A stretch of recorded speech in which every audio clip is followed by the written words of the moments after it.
State. We're live. We are live. It is the Tuesday regular edition of the RAWBall podcast. Got a little bit of a little different crew hanging here with us tonight. It is, as I call it, the grumpy old men. It is Davy Callis and the captain. Matty is still on vacation. God bless him. Dev is attending to some domestic cleansing matters he's taking care of. So it will be the two of us tonight going through the footballs, the baseballs, the wrestlings, the what have you. So it'll be us for the next 2 hours. Davey, by the way, I went back over the last few nights and I watched not only the strap match between Bryan Danielson and Ricky Starks and the Texas Death Match. Ooh, I'm very proud of you. Was not a fan of the Texas Death Match, but I did love the strap match.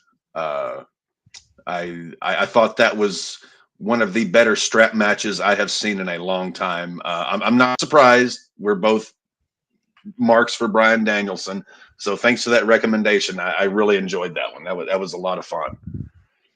I always give the best recommendations. I will never tell anyone to go watch this match because it's complete shit. This is not shit. This is Davey recommendations. You didn't like the Swerve Hangman match though. I find that interesting. I've only seen some little clips of it. I haven't I haven't watched it yet. I don't believe I've commented either way there. I haven't seen it yet, so it's tough for me to. Oh, I typically do not comment on specific matches unless I have watched them myself. But no, I have not seen the. Oh, you meant the other Danielson Starks match. Yeah, the strap match they had. The one you said, hey, watch their strap match. So I YouTubed Bryan Danielson, Ricky Starks strap match. And I thought it was everything a good strap match should be. And I've often said that's one of the strap match and the dog collar match are two of the toughest ones to pull off because you're already inherently limiting yourself as far as mobility. You can only move around and do so much because you're connected. And I've always said if someone can pull off a good strap match or a good dog collar match, they're better than the average bear because it shows that they understand the game a little bit more and they can operate in a more confined space. So hats off to both of them. I really enjoyed that. Yeah, you have to be given the parameters in which to be able to operate that style. Yeah, I think those are matches where you need to see vets doing it because it's very tough for someone who and you have to know. Yeah, you have to know what you're doing. Yeah. But Danielson and Starks did a damn good job. And I get with like CM Punk and MJF's dog collar match. I thought that minus the thumbtack spot, I thought that match was just about perfect for what a dog collar match should be.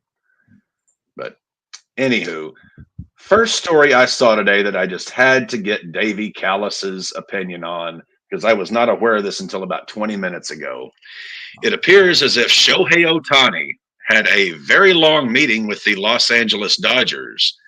I did see a little blurb of that. I didn't get a chance to read any of it though yet. Los Angeles Dodgers manager Dave that's a lot of D's, acknowledged Tuesday that his team met with two-way sensation Shohei Ohtani at Dodger Stadium a couple days ago, becoming the first person to divulge even the most basic information about a highly touted free agency that is played out in secrecy. Clearly, Robert said, Shohei is our top priority. It would not at all surprise me to see Shohei go to the Dodgers because obviously they're the Dodgers. They print money. They had another unceremonious exit from the playoffs this year. They're on the right coast. They're on the correct coast for his travel time to home and stuff that would make a difference. Also, as much as I love him, one of my favorite players of all time, Clayton Kershaw, is getting older. Um, they need. I I can't believe I'm saying this, but with Kershaw getting older, injuries that befell the pitching staff this year, I could see Shohei being a perfect land for Dodger land. He would be, yeah, because JD Martinez, to the best of my knowledge, is a free agent. So he'll Yeah, likely be jettisoned somewhere. he's got to be getting close to retiring. I mean, he's 43, gonna be 40. I think he's 40. He was. JD He's in his Martinez? No. JD's got to be in his 40s. Find out. But Shohei, like where he can't pitch, he would just slot into the DH spot. Well, yeah, he had the JD is 36. Holy 36. shit. Yeah, I knew he wasn't Yeah. that old. Well, Shohei will Uh, not be pitching this year due to the Tommy John, but he will be hitting. yeah. And obviously, he has no problem smacking the ball around the yard. Uh, So he would just slot in there. You don't have to adjust your pitching staff for the 6-man rotation right away. You can ease him back in. but long term, I think it's a great fit because Kershaw has to be looking at either retiring because he's been just signing 1 year contracts. A Yeah, and he's had a lot of injuries.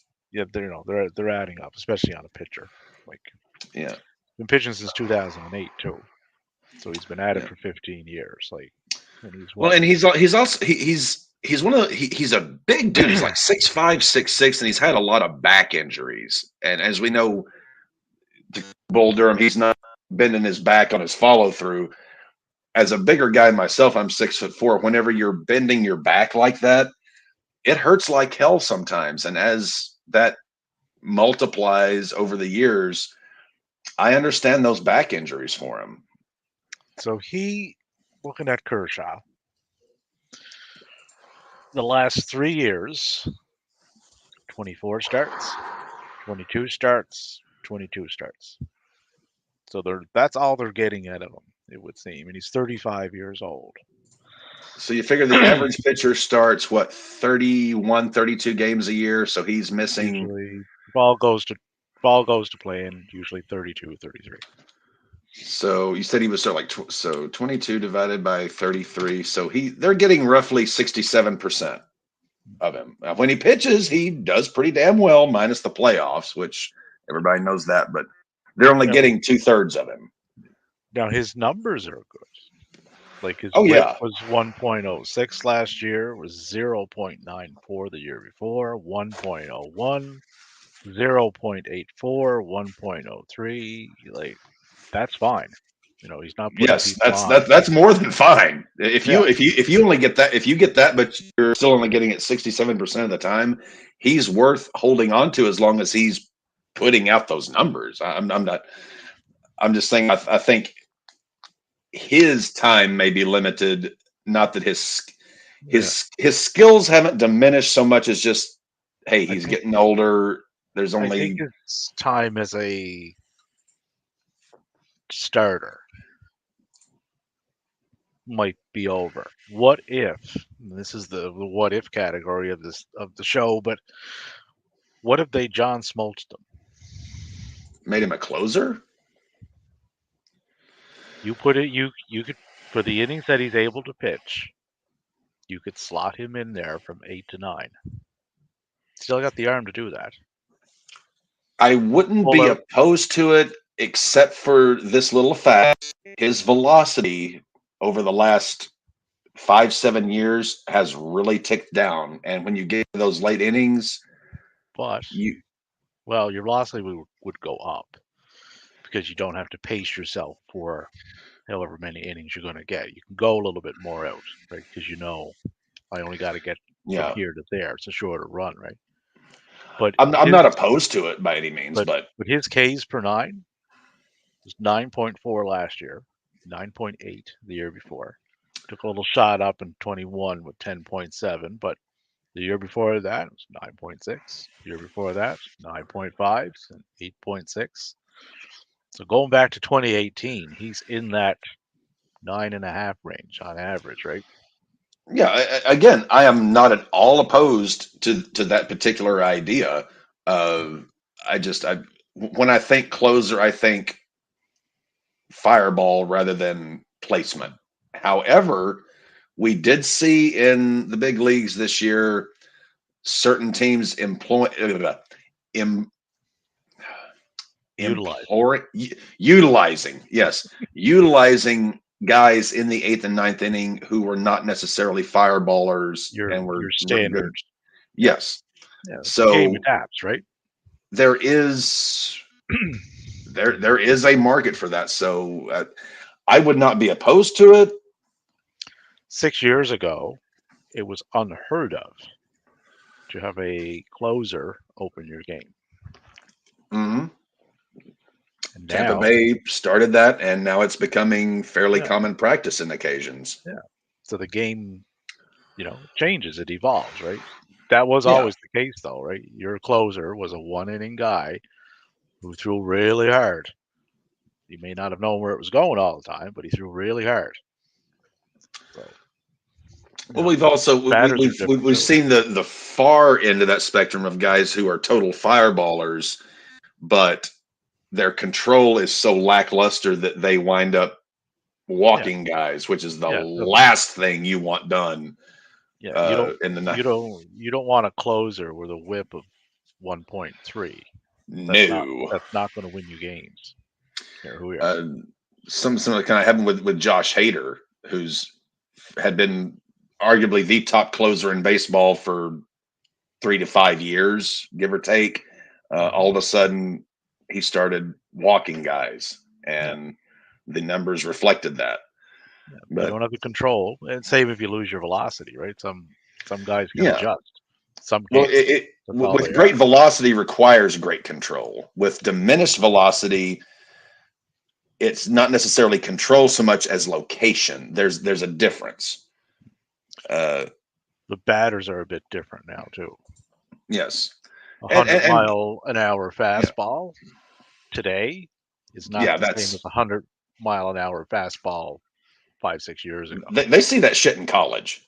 Yeah, they're seeing it. They're not they've seen that, you know. Yeah, Uh, but before you didn't see that until you got to the big leagues. right. So that's another difference, right? If they transition him as a closer, Clayton Kershaw is like my man crush in baseball. Has been for a decade. I love Clayton Kershaw. He's one of my all-time favorite players of all time. If he becomes a a 30-35 save a year closer, hey, Cap is happy. Well, he's on your roster anyway. So who do they have? Yeah. Jansen? Jansen, Jansen went to the Jan, Braves, I believe. or yeah, he did. Uh, Yeah, he did last year. Yeah, I think that who did they have? I think Blake Training. try Kind of, yeah. it's kind of a They committee thing anyway. but something to look at, and as obviously we're still in the heat of football season, but as they say in baseball, we're getting to the hot stove time of the year. Jim Leland elected to the Hall of Fame. We as I think that's through Well, the Veterans Committee. Yeah. the Veterans Committee. We haven't the actual big vote doesn't come down until the end of January, if I remember correctly, which we discussed a little bit last time. But once football season kind of transitions into January, I kind of start paying attention to both of them. Okay, we got Hall of Fame, we got off-season signings, we got spring training coming up, and Caps baseball. My ooey gooeys just start going there. But So it's safe to assume up here in the Great White North. I've already disregarded all of these rumors anyway, but the uh, Toronto Blue Jays interested in Shohei Ohtani. They're like the WWE of Major League Baseball. They're interested in literally everyone as a free agent. They don't get them. I don't necessarily have any dislike for Toronto, but by any means, I'm No, it's just to I, say I am your more. classic baseball lover. Like, yes, I love my White Sox, but at the same time, I don't hate any specific franchise more Who or was less. the other one? Oh, Juan Soto. Yeah. Like, in what universe, with the farm system you have and the players currently on your roster, are you offering up a package to San Diego to pry Juan Soto loose? You're not. Mm, They don't have it. It's not happening. I can't think of a franchise that has a farm system that deep to. Yankees could pry him loose. Well, I was going to Jason, say Jason Yankees, Dominguez. Dodgers both have fairly deep farm systems. Um, Boston's farm system at the moment, Nope. I Boston. think is very Anything Boston will do in the off year, if they very do meh at the moment. Tampa Bay always has prospects, but I just don't see him going there and them paying him that kind of no, salary. no, there's too much Um, salary. It's too much Bal- salary involved with Soto for him to go to Tampa. Baltimore had a lot of great prospects in their farm system. They called them up and had a very successful year. We'll see if that I don't. development continues to where they sort of become Tampa Bay North, where they just keep developing prospects. I don't. You know, Baltimore is kind of like Tampa Bay North. That's Like, what I just said. yeah. So for them to go out and take on that much salary and to give up what they would have to do, it would kind of stray from the game plan they have in place that is working. Hmm. Why fuck with that, right? Well, I mean, They'll likely shed salary if anything yes. like that. At this point, I don't even know if my White Sox are staying in Chicago. I don't know. Our farm system is Will it matter? fairly well decrepit at the moment because we've You had one of the essentially, best in the business. yeah, but we've called up all those guys. Some have worked out, some haven't, to varying degrees of success. We traded off pieces. The owners wanting to move us. Uh, it's. I mean, I literally my White Sox koozie that I put all of my beers in. Uh, I have a White Sox mouse pad. I have a White Sox banner down in my living room. I have an autographed Frank Thomas jersey. I have White Sox autographed baseballs.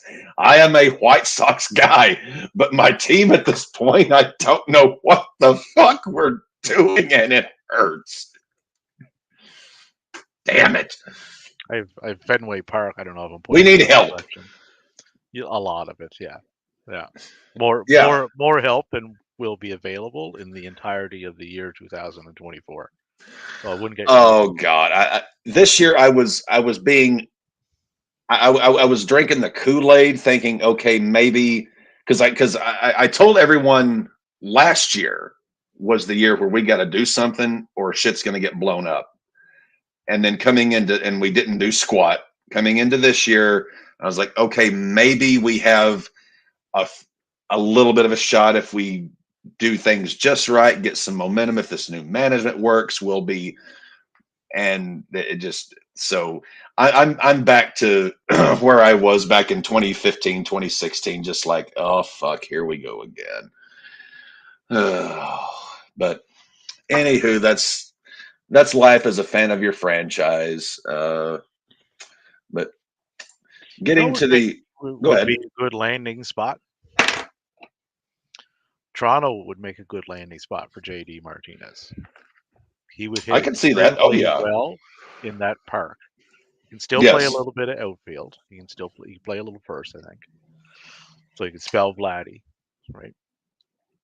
I'll throw another one at you. Uh Boston actually actually would be good two. too, but I don't think Boston's going to contend. So I don't Actually, see two them to going. just speaking of great hitters parks, Cincinnati, Milwaukee.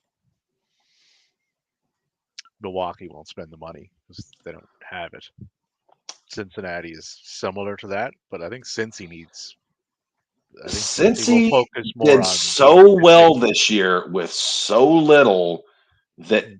maybe, just maybe, I am not getting on my Nostradamus soapbox here. I'm just saying maybe, just maybe. Cincy were smart because they got a Yeah. lot of hitters, and a lot of them are of the younger variety with a lot of a fucking ton of upside, like Spencer Steer, that Yep. Encarnacion Strand, Jonathan India, who's probably going to be on the move anyway. That shortstop they had that I'm drawing, McLean, another one. Yep. Ellie Dela Cruz, like they got guys in the outfield. They can hit, right? Stevenson. Cincinnati has a damn good core team that if they play their cards right, Yeah. get So in they like can like a pitching. JD, like a So they need pitching. If they get pitching in that yes. division, it's very winnable.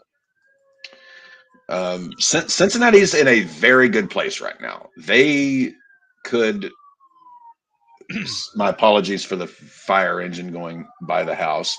If Cincy has a really good current core, if they play their cards right and get 2, 3 really good players, then next year that division looks far more winnable Yeah. because And they St. got a Louis couple of good is pitchers. Like they got that yeah. Hunter Green, he's a fireballer, but he was hurt for a bit last year.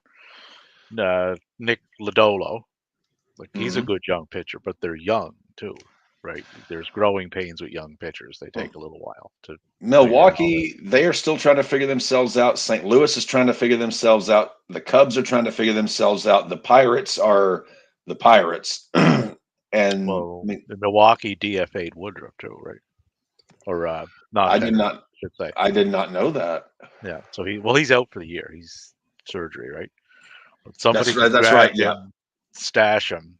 It's like, okay, we're making a run in 25, so let's get in on him, get him signed, and you know get him acclimated to our team here.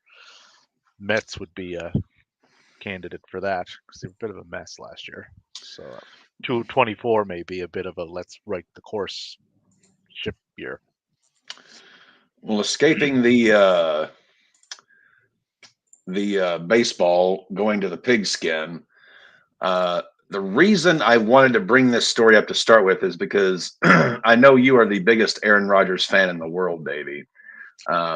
This story kind of caught me a little bit today, and I wanted to get your take on it. Apparently, there is more thunder in paradise than because apparently the Jets at this point don't know what the fuck to do at quarterback. They were thinking of starting Zach Wilson. Zach Wilson doesn't want to start. Um, Aaron Rodgers is being Richard Nixon about leaks. To quote him, chicken shit leaks. He called Zach Wilson a kid quitting on the team. There is all sorts of shit going on in the Meadowlands. So, Davey, you being such a resident Aaron Rodgers supporter, I wanted to get your take on this bunch of shit that's broke today out of New Jersey. Not only in football, anything. When you invite a fucking thing since he's been there, what has worked out? Got hurt. Get this shit going on. I'm coming back and I'm almost ready. Like you tore your Achilles tendon.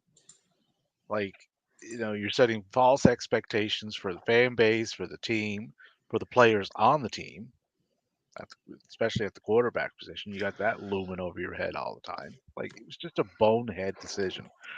The Jets deserve everything they have coming to them for doing this. They have no one to blame but themselves. That's my take on the whole When they Mr. signed Rodgers, Mr. my Rogers first situation. Not the good Mr. Mr. Rogers' Rogers. neighborhood, Yeah, yeah, the other one. yeah, not the Pittsburgh television Yeah. host. PBS. Donate. Absolutely, NPR as well. My whole take when they first signed Rodgers, yes, there was a lot of Brett Favre Ish. decade ago vibes. Or God, that's Yeah. more than a decade ago. Fuck, I'm getting old. Seems Uh, like seems like yesterday. It's almost like he's kept himself in the news cycle since somehow. well, fuck that prick. Uh, um, but Aaron Rodgers, I was like, okay, he's got, a couple of years left. He's a good. I I like Aaron Rodgers. He's crazy in a way that I typically like. Not not as in, okay, I'm going to invite this gentleman to dinner over to my home, but he's crazy in a way that I can work with. If he's going to play as well as he can play. But when he tore his Achilles on the fourth snap of the year, they had brought in everybody he wanted, receivers he wanted, the OC he wanted. Everything was And I was built gonna, around him, yeah, and I was gonna bring that up too, right from the moment. But even before the moment he stepped on the field, right? Like seeded some of bring that. in Alan Lazard. Oh, I like this guy. Bring him. Aaron was making those decisions. The GM wasn't. It was almost like when Hulk Aaron was Hogan just went to WCW in '94 and they started bringing in the Nasty Boys. They started bringing in Brutus Beefcake. They started bringing in Earthquake. They brought in, bring in come all the on, it's guys. like Bring in, all the guys that he wants to work with. yeah. It's like let's bring in a bunch of my buddies from Green Bay. Let's just ignore the fact that me Who and my buddies arguably from didn't do Green shit. Bay did not make the playoffs last year. Correct. We'll just ignore that. But let's bring all them in, and we could maybe replicate our success of not making the playoffs. Like they deserve everything they get, all of it, and probably a little bit more. Like just a bonehead move.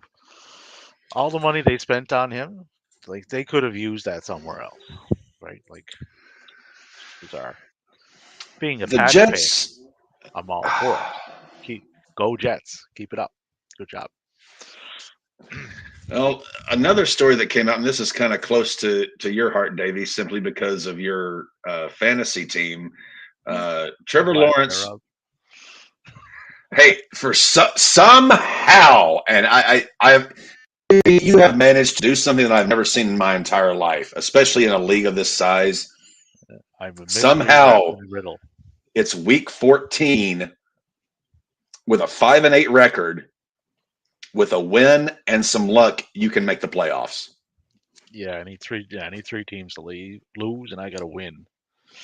It is still mathematically possible, which I've seen this maybe one other time in my life, and it was about a decade ago. But this is a little bit more. Not with Trevor Lawrence starting. No, Of course, but my backup, yes. of course, is playing San Francisco. Sure, that'll go well. So Trevor Lawrence, we saw the play last night. It looked very ugly. Fortunately for Trevor, for Jags fans, it looks like it's just an ankle sprain, not any breakage, any long term type of thing. At least going forward into into his career. His status for the rest of the season, a little bit up in the air, quite possibly. How much time he'll miss? He's supposed to be getting more tests and evaluations over the next couple of days. I'm a huge Trevor Lawrence fan. I want to see him do well, but this is such a kick in the balls to Jacksonville because they were For the playing so well. for the season that they were having. Yes. This is a big kick in the nuts, right? Yeah. No disrespect to Mr. It's like Berthard, Woody Harrelson and Kingpin. You must have a wide foot. You got both of them. but and like they were saying last night on the game there, like CJ Berthard, he's been Beat in the hard. system or beat hard, whatever. Birth hard, birth hard, beat hard. I'll come up with a name for him by Sunday. Don't worry. But even though he knows the system and he knows the plays and everything else, I mean, Yeah. you still have to be able to execute them at a fairly Yeah. high level, right? Well, let's just for sake of argument, their head coach is Doug Peterson. Peterson won a Super Bowl in this same exact spot when Wentz went down and he had to go to Nick Foles. Yeah. This is not virgin territory for Doug Peterson. Now, this is not an ACL tear. Lawrence will be back within a week or two, but I'm not selling Jaguar stock. I feel like Jim Cramer, No, punching buttons. Like, no, no, they I'm not won't. selling Jaguar stock because okay, he misses a week, maybe 2 weeks. They are still very much alive, and if Kansas City plays Buffalo this week, that's not a gimme. Jacksonville, the AFC could still Yeah, run through Duval. It's still yeah, possible. yeah. Like Jacksonville got Cleveland. Hmm. It's a winnable game because they have a fucking rotisserie at quarterback themselves. Joe Flacco started Sunday. Yes. Joe Flacco. Just let that resonate for a second, right? They've also had PJ Walker. They had some other guy that I can't even remember his fucking name, right? And Hmm. Mr. Massage Addict. Like, you know, that's four. It's only 16 games, only 17 games. So, This is one other story I wanted to get in before we were breaking down last week's games, because my vicious Vegas Raiders, as you have coined them, mm, mm, nice name. You combine that with the fact that the Oakland A's are moving there. The Vegas Golden Knights have won 2 Stanley Cups. And this is kind of why I wanted to get your thoughts on this. Goodell praises Vegas for transformation, becoming, the new great sports town. Um, well, the Vegas Knights is a bit that's a bit of an outlier from what moved there because of the way that well, yeah, I mean, the entry draft, or not the entry draft, but the expansion draft expansion. is done Yeah. now. Right, the teams that you have available to you now are a lot of more high end. Like years ago, you were getting like the dregs of the league. Like you wouldn't even get drafted in the fucking Yahoo hockey league. Like they were that bad, but you had to get drafted to this new team. Right, it took years to get anywhere. Um, so you're asking what will the move do? Well, yeah, I mean, they have an NFL franchise, which is automatically huge. They're getting a Yep. Major League Baseball franchise. They already Yep. have an NHL franchise that has 2 Stanley Cups.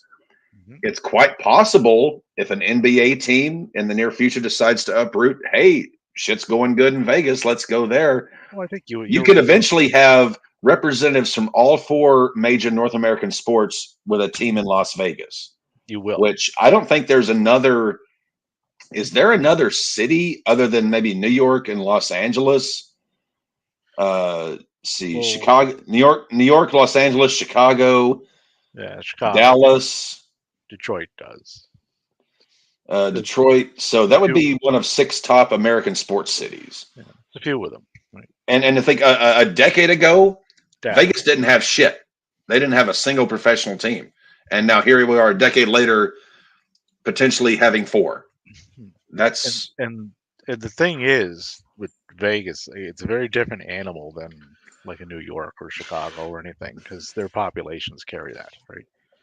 That's not the case in Vegas. It's a very transitional city, right? it's got some Los Angeles to it. It's got that. Well, And okay, Los Angeles it's a tourist has city. the Dodgers, has the Angels. It is a touristy city to an extent. However, We're going to Vegas we're going to about Vegas for a week. Okay, we'll take in a hockey game. We'll do yeah. that's what it is, right? Well, There's well, this this. sportscaster from up here. His name is Bob McGowan. He's from Vegas, right? He understands that landscape very well. He ran it down for a whole show. Mm-hmm. But like the people that live there, you know, it's all shift, right? You know, you're sleeping for Yeah. 12 hours. You work. That's they don't give a fuck what goes on, right? They're there to work. But most of their stuff comes from the tourists. That Well, Cap has to throw this in. I did my senior thesis in college on the city of Las Vegas, ah, and something that we've seen a weird transition in Las Vegas, McCarran County. It started. It was mall. It was casinos, hotels. Then they got away from that. Oh, it's the number family destination in the world. We're changing Vegas. That shit didn't work. Now, then they started going back to being more of a casino centric thing. Now it's as if Vegas is taking that sports gambling aspect, which is huge in North America, combining that with having three professional sports teams, potentially four, if should an NBA team uproot, and all of them, the A's formerly successful franchise, not so much lately. Vegas, formal or the Raiders, formerly successful, not so much lately. The Golden Knights, very successful lately. If a small market team decided to uproot, like an Oklahoma City, which I don't see happening, but a New Orleans, a Memphis, Some of those the work. if you were to combine having four major professional sports teams in the gambling center of North America, that to me seems like a ticket. Uh, maybe the White Sox shit. I mean, I'm throwing some darts on this one, but in a decade, you could see 4 to 5 major professional sports teams located home in Las Vegas, the gambling capital of the world, and all of a sudden you've got a city that is. I was watching Scarface earlier tonight, that is getting high off its own supply and is doing well at it, because that's the one city in America, other than maybe New York, I could see that happening possibly, but Vegas is that one city that could be getting high off its own supply and succeeding. But I'll let you finish this one up.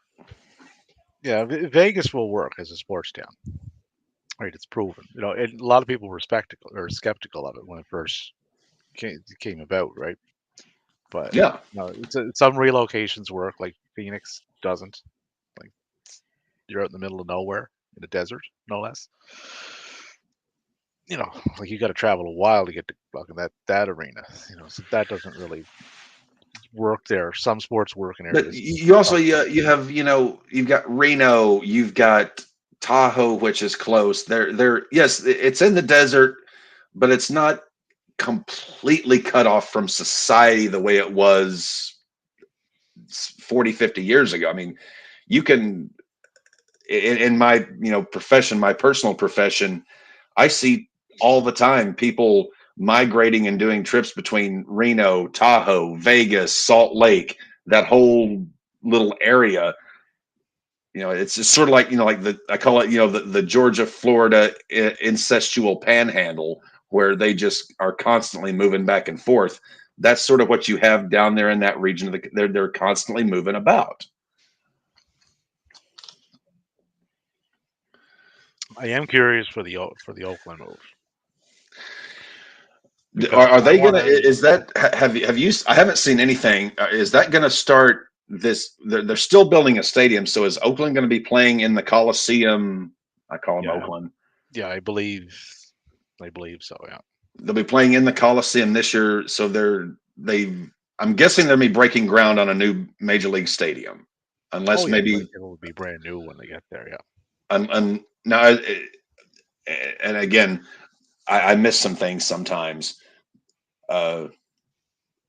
Just are they officially going to make a new MLB stadium, or is it going to be like the old Coliseum where they shared it with the Raiders once upon a time? If you remember how that worked, do you see something where they would be sharing the Death Star with the Raiders? I mean, I have an Oakland A's baseball cap up on one of my bookcases. I kind of have a little bit of a slight, not love for the A's, but a little bit of we shared a stadium, Oakland brothers. I always had a soft spot for the A's. Just they were an awesome team in the 70s, 80s. I mean, they were. They won 4 World Series. And then they turned into the the little team that could, right? Yeah. Like, we don't. I've got both the Moneyball movie and the Moneyball book in my library. I trust me, I want to see the A's succeed. I like them. They're not my socks, but I want to see them succeed. So here's the scuttlebutt on this. Go ahead. The owners of the 30 teams in the league unanimously approved the move Though the A's aren't expected to play in Vegas until 2028. The team That will play long? the team will play their 2024 season at the Oakland Coliseum, Okay. but their lease at that stadium expires after that, and no decision has been made So that leaves on three where they'll seasons. play while the stadium in Las Vegas is being built. So they are building a stadium. So their lease is Ooh. up, and they're waiting for their new stadium to start. That would be 25, 26, 27. So I that would doubt they would just be hobos for 3 years. I mean, why wouldn't they no, just they sign can't a float around the United States just playing random baseball j- games. They got to have. just sign a 3 year lease with the stadium and be like, all right, we're signing this 3 year lease and then we're fucking out of here. I think it'll be something similar to what Denver did or Colorado Rockies when they first got to Colorado. They played at a course. If you Right. remember, right? And waiting, it's like okay, well, we're just waiting for our new digs to get Well, also built, the and Chargers then a few we'll years ago, go. they played at the LA soccer stadium until SoFi was built. So that's probably what they'll do. They'll share the. They don't really overlap anyway, really, No.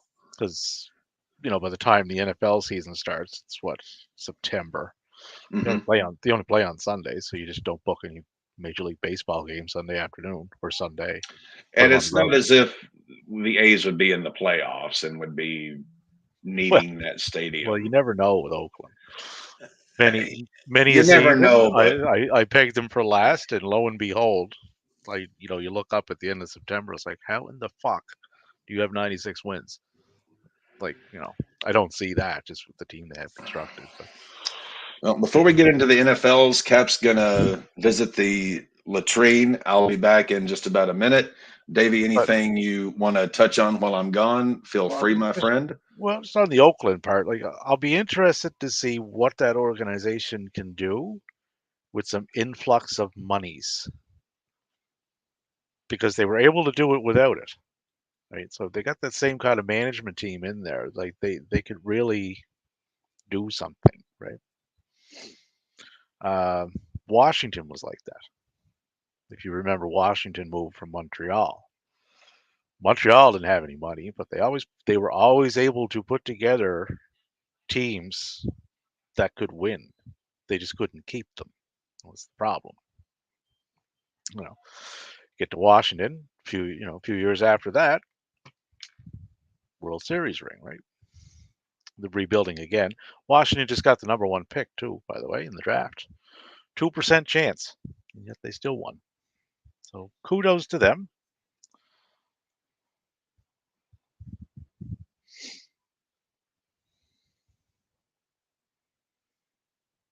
And what else is going on in the world of baseball? Well, the captain is out and about.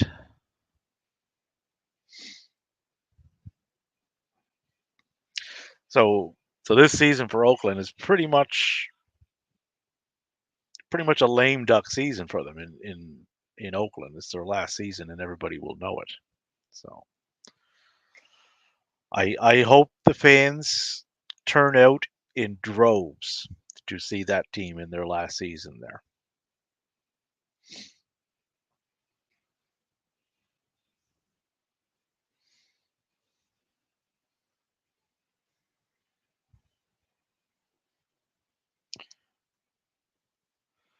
And do we have any movement in the baseball? Let's see, trade wise or signing wise. Angels GM, 100% Mike Trout is not getting traded.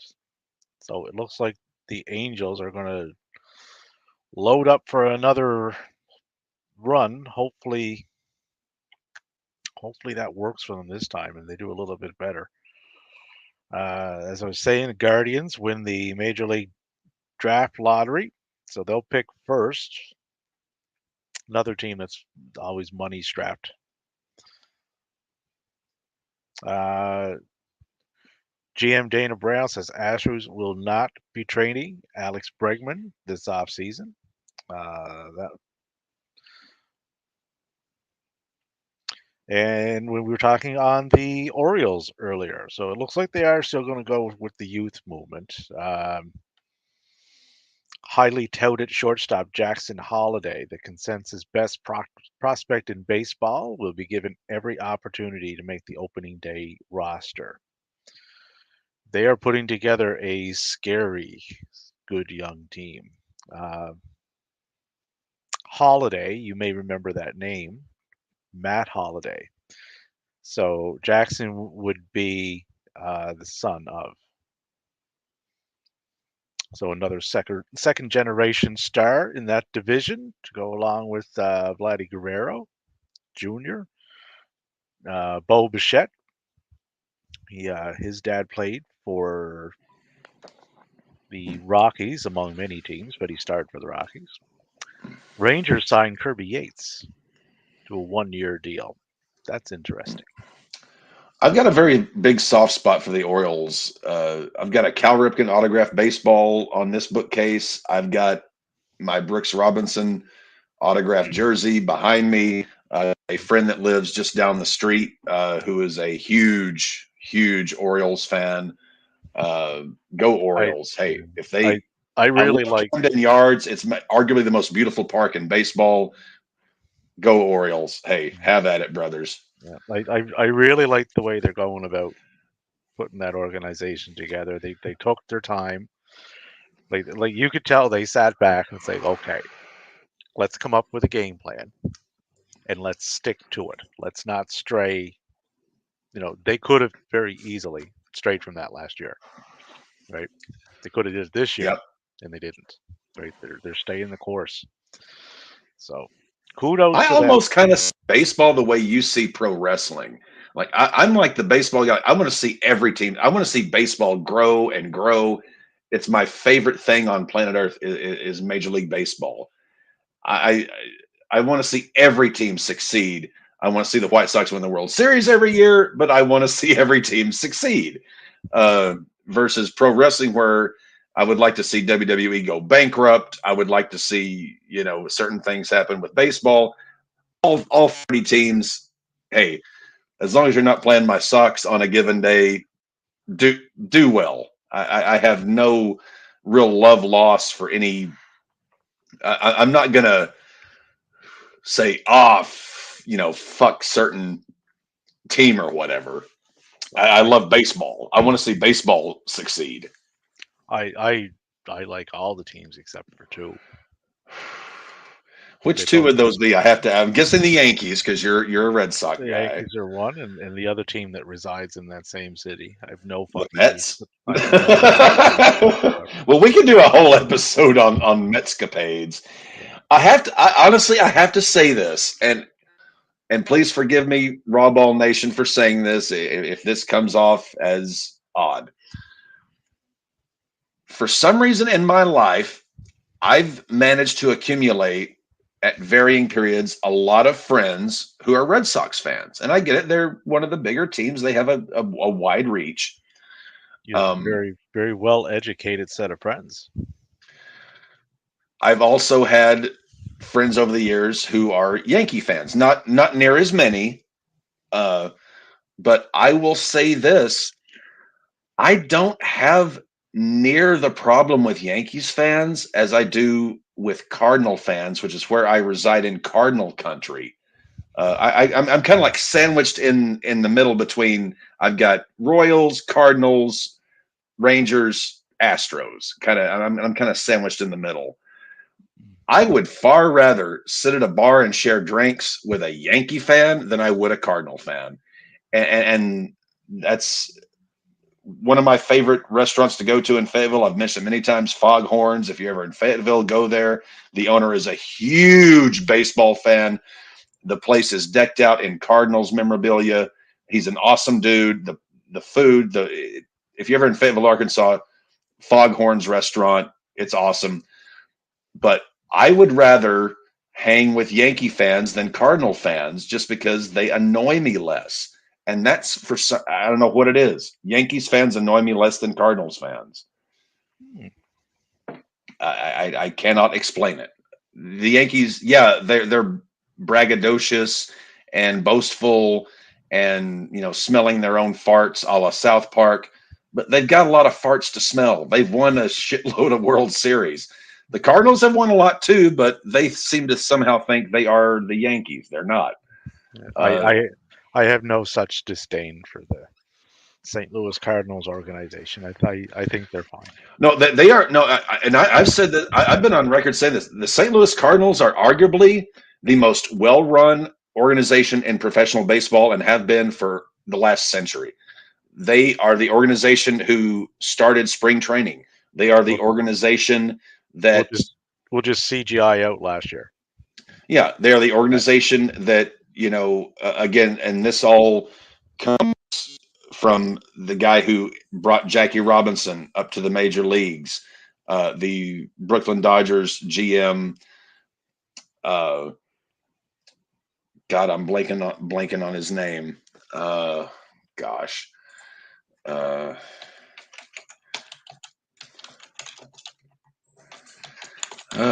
how do I always blank on his name?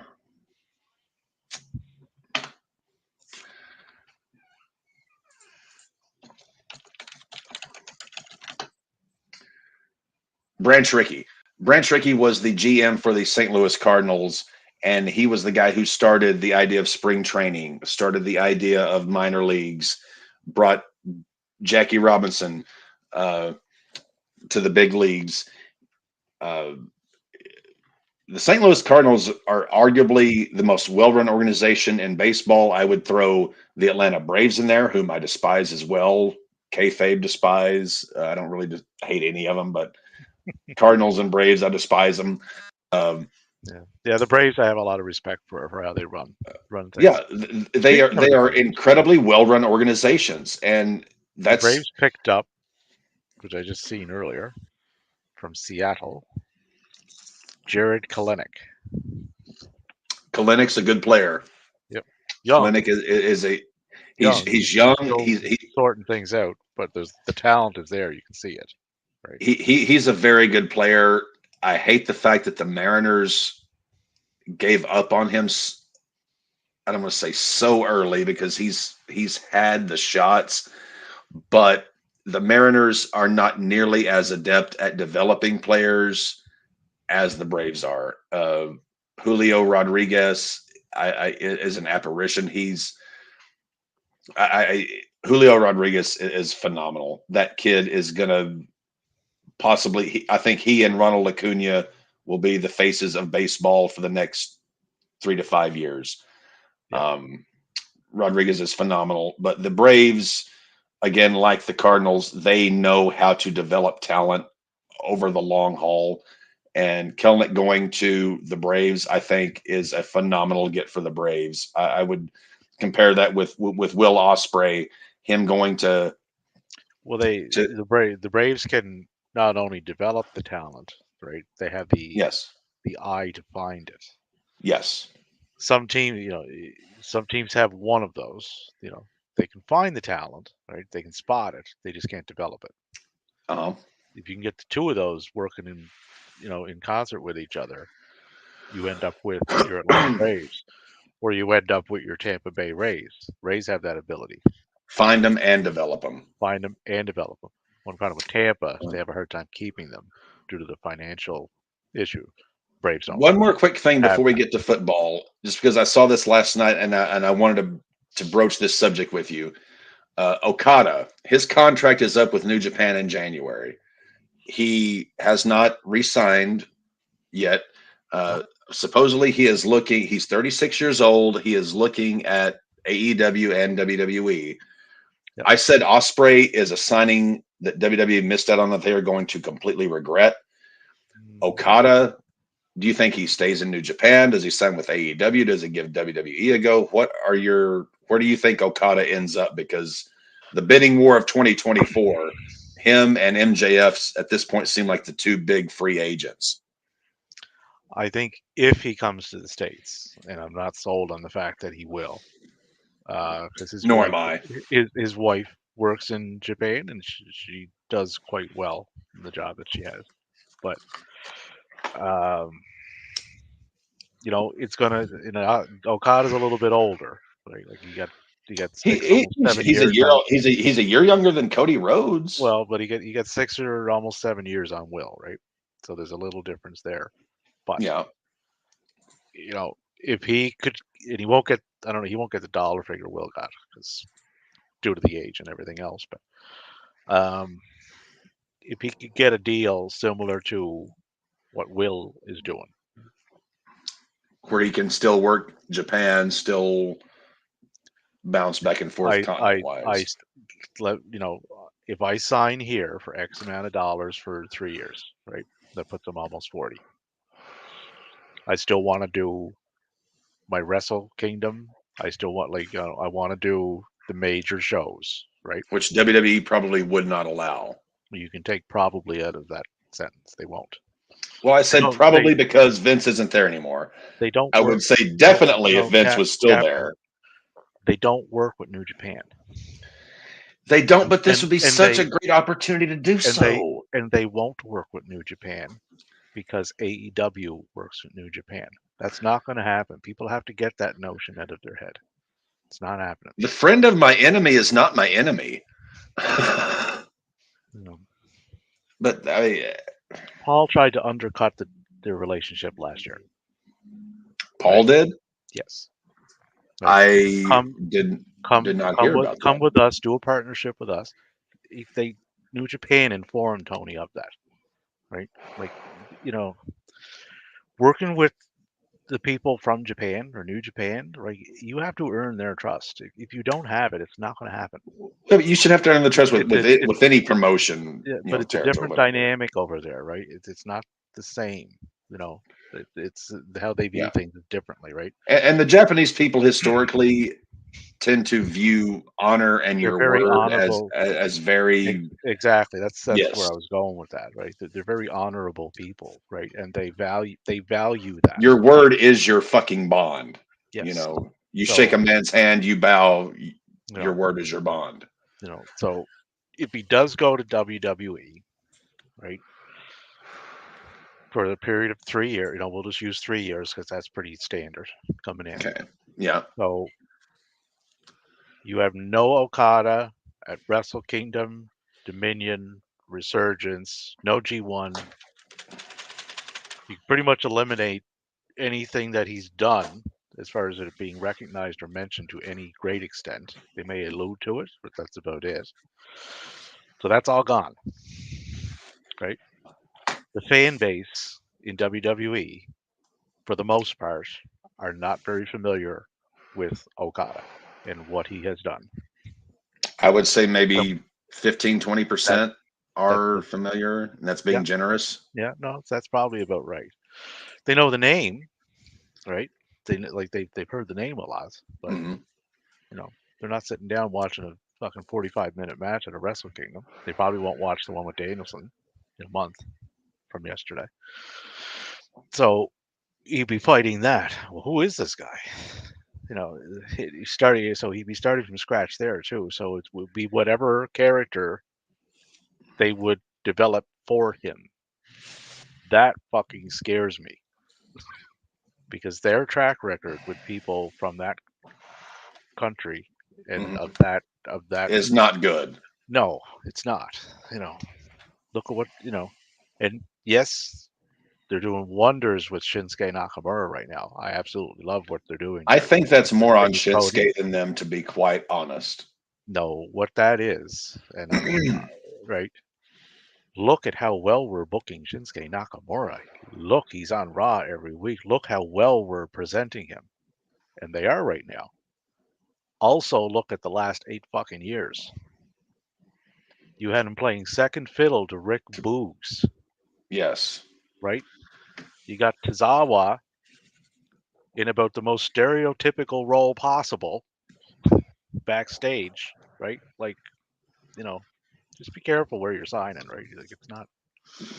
Although there is heavy rumors of Davey, you're Rosicki not going back, you're not wrong by any means. but Uh, there's they're doing drawbacks. well with Shinsuke. They're doing well with Asuka.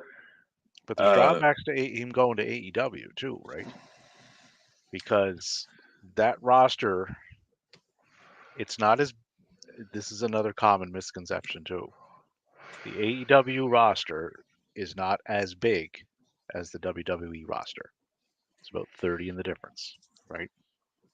There's If you're more in looking at WWE. talents that No, are presently in developmental NXT versus main roster, there is a if you count yeah, ROH and you count AEW roster, people that are signed to the company, and if you count NXT and in the main roster there's more in WWE. The difference is AEW's is more top heavy talent, right? It's a better roster, so it's harder there to get in those top end programs because there's so many of them. So they got to watch that. It's it's not the fact of yes, we can sign this guy. Should we sign this guy? Because if we do, who are we moving to put you here, right? right. Somebody got to move somewhere. You can't, you have 5 hours of TV time. So you get two on Wednesday, you get one on Rampage, you get two on Collision. It's Hmm. 5 hours. Same as Raw, same as, what Yep. Raw and SmackDown are doing, right? But you got to have slots for them, Well, otherwise, 6 hours if you count NXT, which I'm not sure well, they're CW if they're going to be 1 hour, 2 hours. NXT is two. So if you count that, it's seven. ROH Yeah. is two. So if you count that, seven. They're the same each week. What the product they put out, it's identical. Hour wise, I should clarify that product isn't the same. Although Rob put on a very good show last night. I've been again. I have not watched a Raw from beginning to end since The episode they aired last night uh should have probably. should have Go ahead. been the episode they put on last week. They did that backwards because last week was when Punk was on, and they didn't have Punk on to the last like 10 minutes, Right. right? But last night the in-ring action was quite good, save for one match. Mm. Miss Jax, but anyway, Yes. fucking cave Shane his head in. But um, but other than that, like Sammy and Drew had a really good one. Seth and Ra Uso tore it down. There was a two out of three falls between Imperium Yep. and DIY. That was quite good. Um, Katana and Caden, the tag ladies tag team, they looked good. Their opponents not so much. They were kind of on the slow side. But the point of that was to get Katana and Caden front and center, so that The worked. 3 hour format absolutely kills that show. I think if you reduce that down to a Didn't 2 hour thing like you do it, it, SmackDown, it didn't eh, last night because the show, and I mentioned that in my review on it on the Crew Day thing.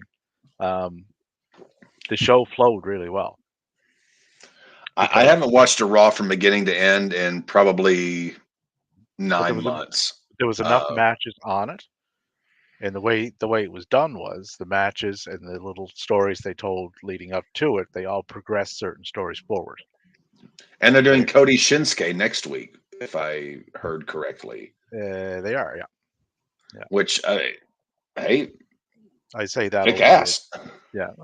That'll probably be a match that'll lead to a match at a pay per view, which is likely Rumble. I would say they won't just drop that because that's a very interesting pairing. Given they could do, I don't know if they will or not, but they could if they reach back into their New Japan bag of tricks, right? Hmm. That could be quite interesting. Well, also Raw is they haven't signed a new TV deal, so they are trying to use that program as much as they can to whomever their suitor may be. You're Megatron, Oh, um, I was but saying, yeah, they are. Raw is trying to boost itself to whomever the new suitor may be. yeah, Uh, I guess the other point I was going to make there was um, like last night was a really good wrestling show that told stories that didn't beat you over the head with them, kept the comedy stuff to a minimum, but it was there, right? Just did its thing and left, right? That's how you do that. And the 3 hours kind of flew by. That's the show they should have booked on Punk's return. because on Punk's return, you had a lot of AEW people watching that show. They missed the boat on that. They, yeah, they did. I watched that show and I'm like, oh my god, like, is this like, is it 3 hours yet? I Yeah. looked and it was 40 minutes. I'm like, fuck.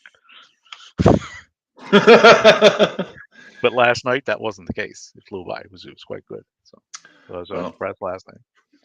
I'm definitely looking forward to seeing, Edge what. and Christian Wednesday. Well, I don't know if Edge's father is dead. Could be. One of my rare zinger tweets I responded to Remy with Yeah. his booking prediction, but that's neither there nor here. But yeah, this is definitely something I would like to address maybe with the Crew Day next episode if we're gonna get into WWE Raw booking and whatnot. But for the moment, the footballs, to get back to that. Looking at last week, Cowboys beat the Seahawks on Thursday night 41-35, which was called one of the better Thursday night games of the year. Surprise, surprise. Both teams were coming off bye weeks. Which is probably how they should do those Thursday games. Yeah, surprise, instead of- surprise. You give teams a week's rest and they actually play better. Like, oh, you played Sunday? You want to play Thursday? Not really. No. Like, just structure it a little bit better. And I still see you'll the get games like Seahawks that. as a scrappy team. The Cowboys, they've yet to beat a team with a winning record. We're coming up on week 14 of the regular season. The Cowboys, yes, Dallas is 9-3. They're undefeated at home. They have yet to beat a team with a winning record. Dallas is a good team. Dak Prescott is having an arguable MVP year, but Well, I need to see them actually beat a team worth a damn. well, Seattle was 6-5 coming in, weren't they? Yeah, they were 6-5 coming in. So now I know I'm Canadian, right? And like we do the metric system and all this shit. Yes, But Davey. But wouldn't 6-5 be a winning record even in like the States? Yes, you're not going to say that, but let's not cloud Seattle in with teams that are. Yes, you're catching me on a technicality, but That's neither here nor there, I believe is the phrase you're looking for. yeah, Dallas has yet to beat a team worth of shit. Is the point I'm trying to make? There we go. That's the term I was looking for. There we go. All right. Yeah. Seattle's kind of all over the board. That they don't really. Colts beat the Titans in overtime, 31-28. Colts interesting. are on a 4-game win streak. I do not know what to make of this Colts team, but whatever they're doing is working. They are winning games. Whatever they're doing, it's working. They're winning games. And in the NFL, that's all that matters. And with Jacksonville currently in a little more trouble than they were prior to Monday. Yep. They're now, the spot they're in just got a little bit better. So Tennessee's fucked. I don't even know why we bother bringing their name up. Stupid name anyway. Too many double letters. Chargers beat the Patriots 6-0. Moving right along. Not quite moving wrong. New England Patriots are you're Megatron again. The Chargers looked absolutely pathetic. Yeah, like the Patriots need a restructure from top to bottom. Like everybody, grounds crew, quarterback, defense, offense, ushers, everybody. Rename the stadium. Fucking Bic Stadium. I don't care. Gillette Bic, right? Get it? Anyway. Yeah. This was the worst. The Chargers should be fucking embarrassed putting up 6 points against that team. We mentioned it during the Sunday show. This is one of those games where a team almost looks worse in victory than they would have in defeat. Oh, if they lost, I mean, that would have been horrendous. Like, there's no way they should. The only way the Chargers could and should have lost that game is it was a fucking snowstorm or something, because they're they're a fair weather team, right?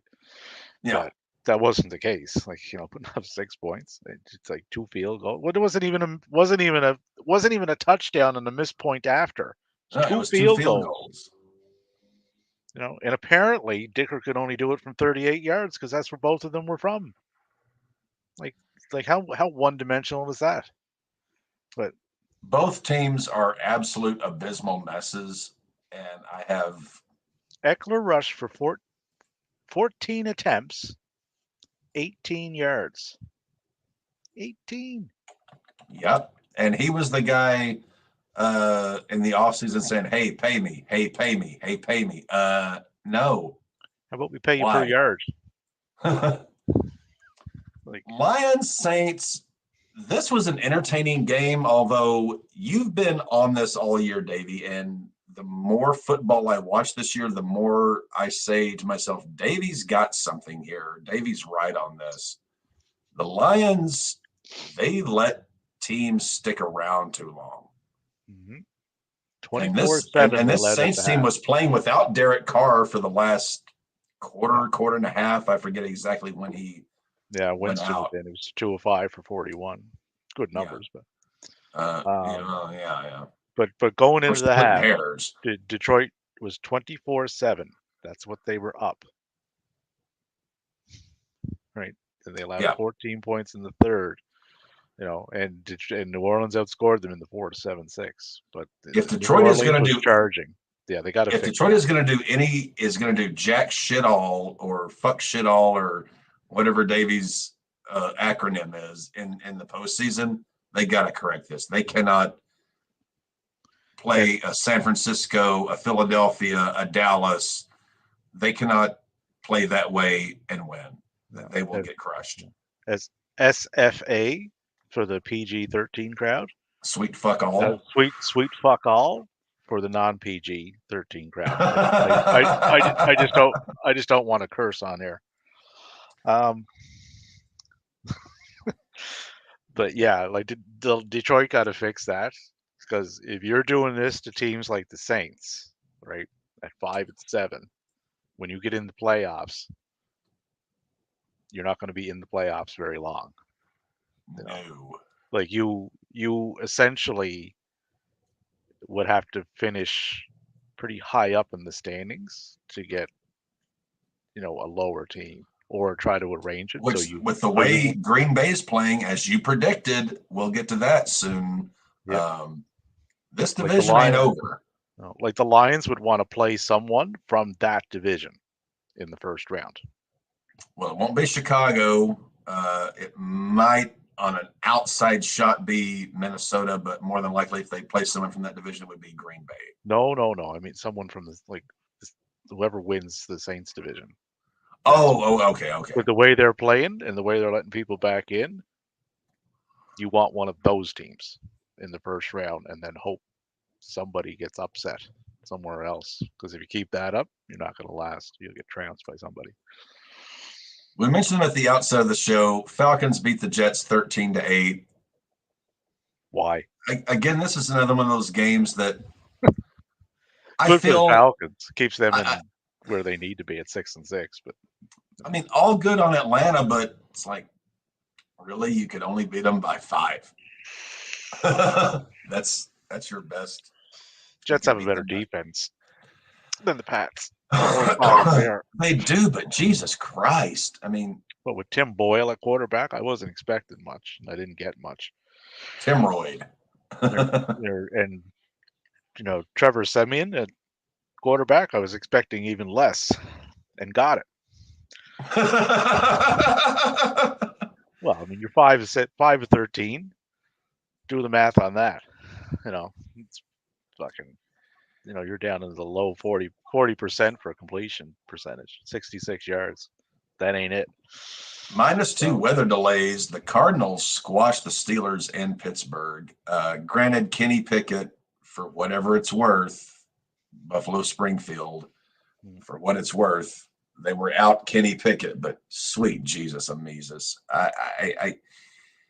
I cannot wrap my head around either one of these teams and what they're doing. I don't understand how Pittsburgh has lost as many games as they have, and I cannot understand why the Cardinals are still trying. They should be. Well, looking at the numbers, Trubisky was 11-17 for 117. Pickett was 7-10 for 70. There's not much difference there as far as No, how they were moving the ball.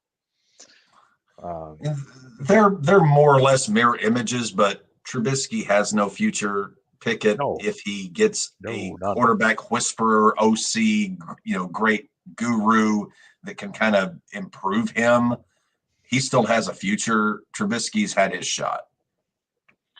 Yeah, I just think Pickett's ceiling.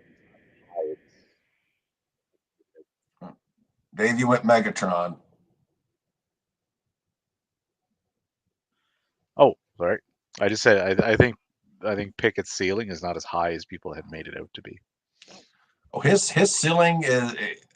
My dog does not live in a doghouse, but if she did, that would be about Pickett's ceiling at the moment. Now, again, granted, if they get a legitimate OC in who can work with him and develop him, which they're going to be looking for an OC in the offseason, it's possible we could see hope changes, what have you. But at the moment, yeah, the Steelers are so defense dependent that it's not even funny. Dolphins destroyed the Commanders 45-15. Tyreek Hill continues his absolute Onslaught. At present, he has 1,481 receiving yards on the season. So let's take that. Let's divide that. Miami's already had their bye week. So 1,481 divided by 12. Let's multiply that by 17. He is on pace for 2,098 yards this year.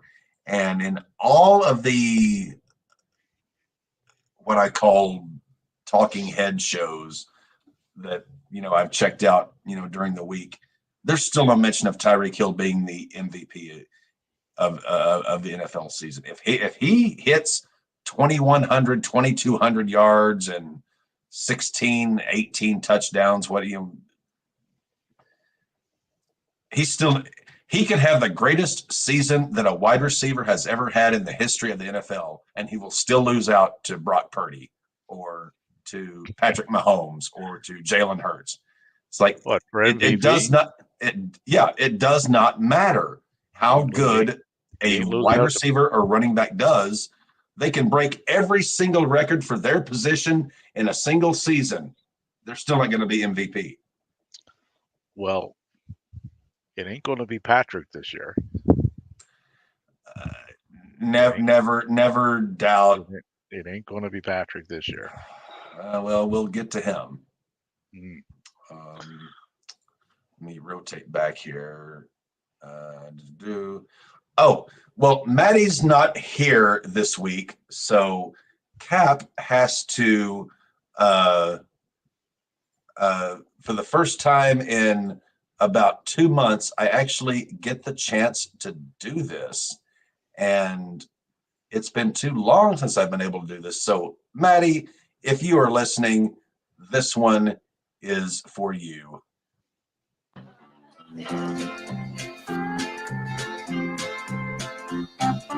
Room, despair, and agony on me. Oh.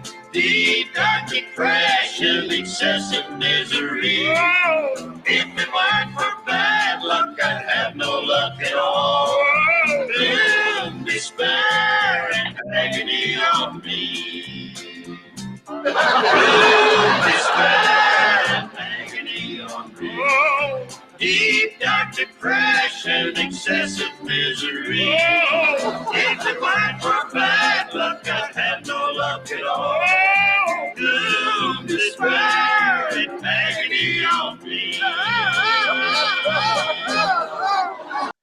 The Denver Broncos lost to the Houston Texans on Sunday. Well, it was a game that they were not destined to lose. Won this. Denver? No, not with the team Houston has. Thrifty Wilson threw 3 picks. You throw 3 picks and you still only lose 22-17. Come on. That's a you problem, pal. But that win by Houston turned out to be much more important. For Houston and for the AFC as a whole. Well, a lot transpired in 24 hours ish after that loss or after that win, because Jacksonville lost twice, Mm-hmm. right? So that win was huge, right? If they had lost that game, that would have gave Jacksonville a little more breathing room, which it now does not have to win that division. Denver, we're on a 5-6 game win streak. Houston keeps rolling, although they did lose Tank Dell to a fractured fibula. He is out for the rest of the year. Yes, I know. I had him in my Yahoo matchup. I'm like, fuck off, man. Like, really? I think it's gonna be impactful, but again, this is kind of the point in the season where the rubber meets the road, more or less. And if CJ Stroud is as good as we've been led to believe, he will be able to sidestep this landmine and still lead this team to victories. Because if you are a quarterback, but you're dependent on one receiver, that doesn't bode well. But I think I'm going off what I've seen this year. I think Stroud will rise above this. I think he will. Could be wrong.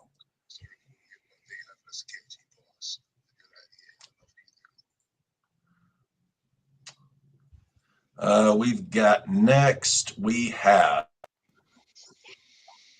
Carolina, Tampa Bay. This was a good game, but at the same time, it's Carolina is who we know they are, and the Buccaneers are. These games here, for anybody from that southern division, it's just a battle of who can be the least inept. Yeah, essentially, I would not argue with that. And grab a playoff spot. Well, the division winner gets in the playoffs. The problem is someone from that division gets a playoff spot. That's the problem. That's the problem. Yeah. Somebody's going to get in. The problem is somebody's going to get in. Like do better. Do better.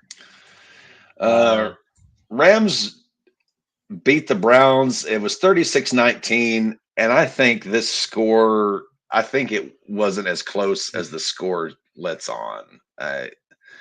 Joe Flacco, I mean, come on. Well, Cleveland hung in there, though. They did, but to what degree? Flacco was 23 of 44 for 254, 2 TDs and an interception. Stafford, 22 of 37, 279. That's very similar. 3 touchdowns. 3 touchdowns, yeah. No picks. Game was really close right up until the very end, because I was watching it because I had money riding on this one. That's right. That is correct. Yeah, and then Rams just pulled away at the end. So Rams should have won this. They're on paper the better team, right? Yes, and Rams are now in the playoff picture. So, and this week the Rams play. Well, we'll get to that. I forget it. 49ers are back to being 49ers. They kicked the living shit out of Philadelphia, 42-19. I did hear one very interesting take on this today. Given the Eagles' schedule the last month and also the upcoming game this week, the Eagles just look beaten and tired. They looked exhausted. Not to downplay the 49ers performance, but how many times can the Eagles, come from behind and beat a great team? How many weeks in a row? Come on. Like you want to say Thrifty Wilson? Purdy was 19 of 27. He didn't throw the ball a whole hell of a lot for 314 yards though, and 4 tutties. Like that is economical at its best, right? You know, Purdy did his job and then some. The rest of the team did. This 49ers team, we said it early in the year, then they had that little 3-game bump, and they've gotten things back on track. This team, when healthy, doing 49er ball, you're not going to beat them. They are too damn good. and the Eagles are like a reverse version of Detroit, Okay, let me hear this. because the Eagles, a lot of their wins, they've had to come from behind to get them. Yeah. Versus last year where they were ahead all the time. Right. So they're giving up the lead early and storming back. Detroit has taken the lead early and have to hold them off. Right. So it's like a tale of two teams. You know, both really good records, both pretty Davy impressive. Dickens. But there's issues. You know, there's underlying issues there with both of them. I think Detroit's is a little more prevalent than Philadelphia's, but I think Philadelphia is going to be fine. I think Philadelphia just needs a little reset. They just need. They do play this week. They play Sunday Night Football, which we'll get to. Philadelphia. I don't want to say this Sunday is do or die, because obviously look at their record and everything. But to me, it's do or die between the ears. Like, okay, you know, nut up or shut up. A game you predicted that I thought Davey was full of shit on. Packers beat the Chiefs, and I predicted it last Tuesday. When we yeah, did our show. I recorded it. Trust me. Damn right. I do not. Obviously, you were correct. I was wrong. The rest of us were wrong. How and why did this happen? Because I literally thought the Chiefs were just going to come in and stomp mud holes in their ass and walk it dry. What is it that you are seeing in Green Bay that maybe the rest of us are not? Apart from Jordan Love getting a little bit better every week. Yeah, Jordan Love, you can kind of see him figuring it out. It's like, okay, piecing this together, piecing that together. Got the wide receiver core doing well. Dylan and Jones seem to be working better in concert. So they're putting things together, and they have multiple places to go to do it. Right? Mhm. Between the And wide also, receivers, an interesting tight stat end. I heard today: Matt LaFleur, as the Packers head coach, is undefeated in the month of December. Yeah. And their schedule, they say they run the table in December. You're looking at a playoff team, potentially one getting a good matchup. Go ahead, Dave. I see the exact opposite in Kansas City. Their schedule's very easy down the stretch. Have you looked at it? No, not so much the schedule, just the team itself. Patriots, Like- Raiders, Chargers. Like Green Bay, like I said, I see that and it's like, okay, they're figuring things out. They're putting the pieces where they got to be. KC, I kind of see the opposite. It's like, okay, we don't have the pieces we thought we did. So how are we putting this together? They have Taylor Swift, Davey. That's They all do. that matters. That's all they need. They have Taylor Swift, they have Patrick Mahomes, and they have the refs. Although that PI call that everyone was raising holy hell about, how many calls have the Chiefs gotten over the last few years? Come on. Well, probably too many. Yeah. Bengals defeat the Jaguars 34-31 in OT. This game was a mess. Lawrence went down. Burrow was already out. My takeaway from this game, yes, the Bengals won, but I don't think less of the Jaguars in this loss. Apart from say, if Lawrence misses a game, obviously, but I don't think less of the Jaguars the Bengals ain't going nowhere. Jaguars could still go places. Yeah, the Bengals with Burrow, Dan. I don't see them getting anywhere this year. But the rest of this season is really hanging in the balance now, I think, for the Jags. Uh, Because honestly, I pegged them to win this division. I don't now. I think Houston takes it. if Lawrence, it depends on how many games and or if he does miss games. High ankle sprain. Like he's not going to be moving around as well as he was. You can pretty much take the running game away. The defense has been good. Peterson is an experienced coach who has been through this exact scenario before, so I think that is really going to help them. I'm not projecting a win. I haven't even looked at the lines yet. We're about to go through the lines for this week. If he misses, say he misses this week, they lose, and somehow the Chiefs drop one to the Bills, which we'll be getting to. I'm not cashing out on Jacksonville just yet. I like too much of what I've seen. I mean, unless they, I don't know, like they're going to have to adjust their game plan a lot. If Etienne can really step up, but I mean, he kind of steps up anyway. Like he's pretty solid. So how much more do you lump on his shoulders, right? Well, they just got him back from injury just this week. This week in the previous game. Like I think they still make the playoffs. I don't think they miss, but I don't think they get the high seed now.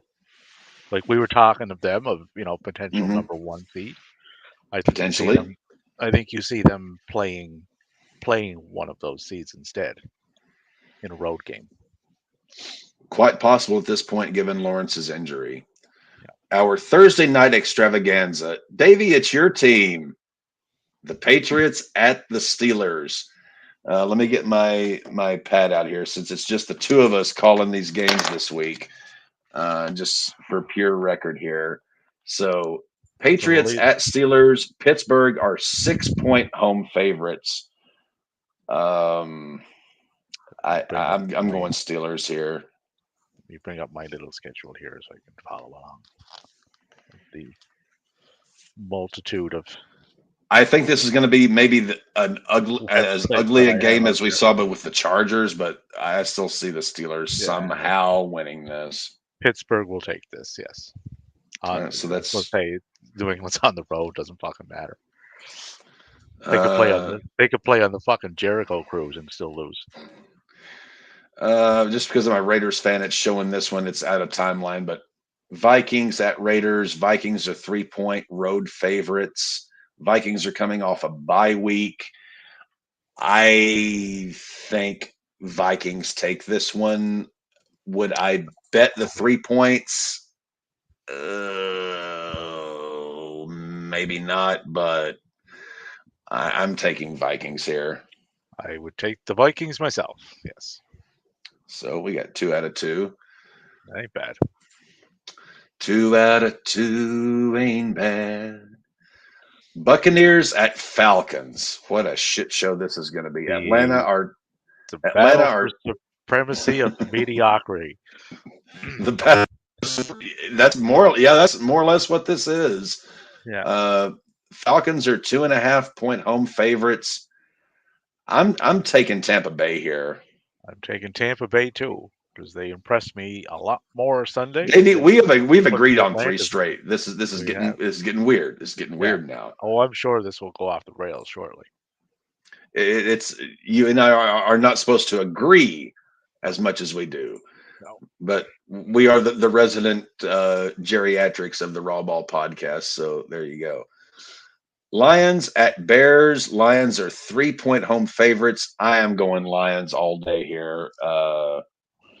I think after last week against the Saints, I think Lions take this one. There's no way they're.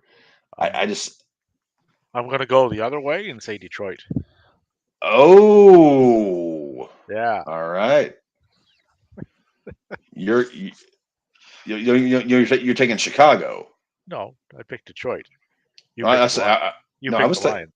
yeah, the Lions, Detroit. Right. Right. So we're 2 of 2. We're both taking the Lions. No, I picked Detroit. I picked Detroit as well. No, you said the Lions. I said Detroit.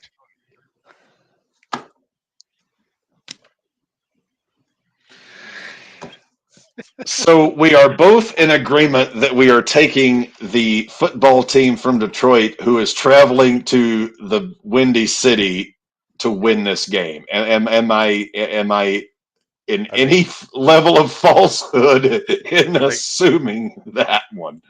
are they called the Lions? Supposedly. Yeah. Okay, I'm going with them then. All right. All Jesus. right. God damn.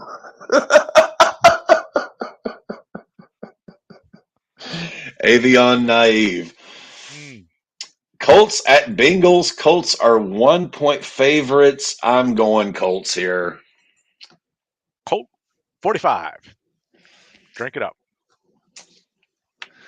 You remember that episode of Married with Children where Al Bundy's in the record store? He's like, God, I just wanted, I just wanted my record, either the record or the gun. Hell, I'd even take the damn malt liquor. Yeah. Another 12 p.m. game. Jaguars at Browns. Cleveland are 3-point home favorites. They are now. They probably weren't prior. This one is tough. If Lawrence plays, I'm taking Jacksonville. If he doesn't, I could see them dropping this one. Yeah. Now it I'm, also I'm, I'm gonna say Lawrence sits this one, and I'm gonna go Cleveland. if Lawrence is in, Jags win. If Lawrence is not, Cleveland wins because I think regardless, Cleveland will have Flacco at quarterback. Not that I'm gonna Flacco call. is Flacco from 27 years ago when he was with us, but I'm writing down on this one. If you can see this, I'm writing this down as split because there is just that is just one of those games that is too tough to.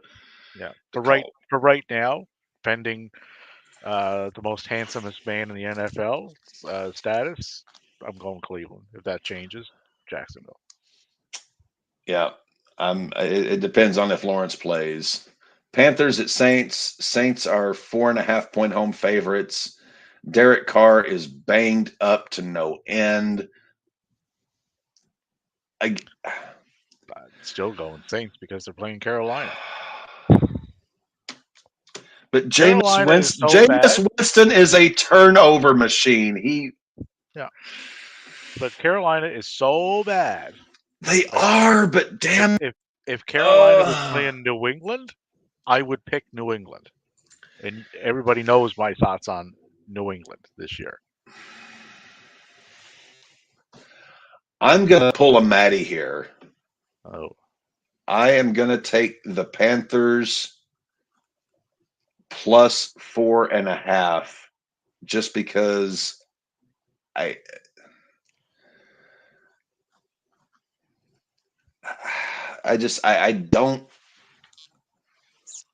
don't trust Jay Winston to take care of the ball, and that is why I think the Panthers could skunk this one out, as they say where I grew up. They could skunk this one out.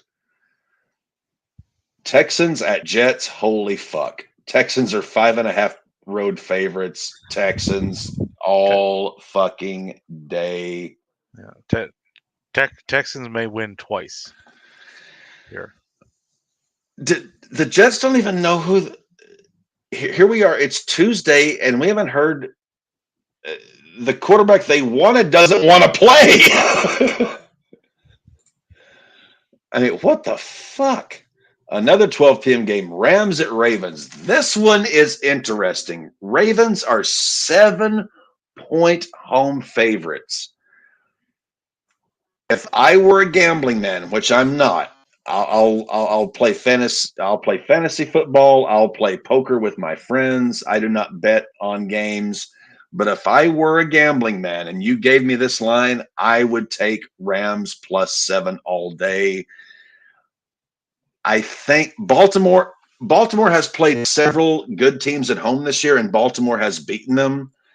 I'm taking the Ravens here for pure winning purposes, but if I were gambling on this and you gave me Rams +7, the way the Rams are presently constituted, I would be more than tempted to take the Rams. I'm taking Ravens, but if I were gambling and you gave me Rams +7, I would take that.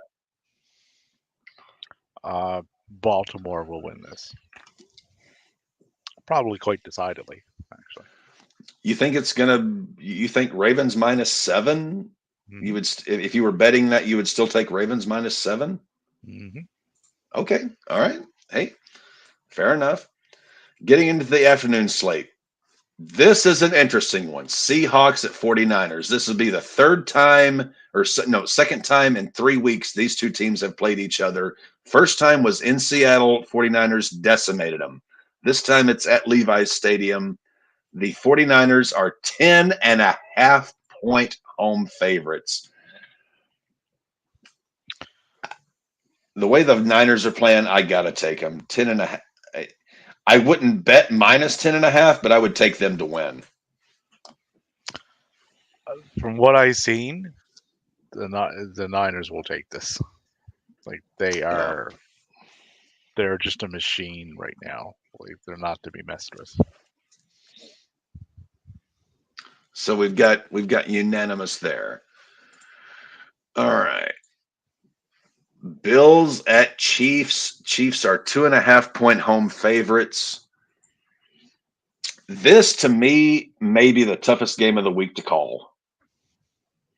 Well, they're both kind of a mess. Yes. It's a real mess, Les.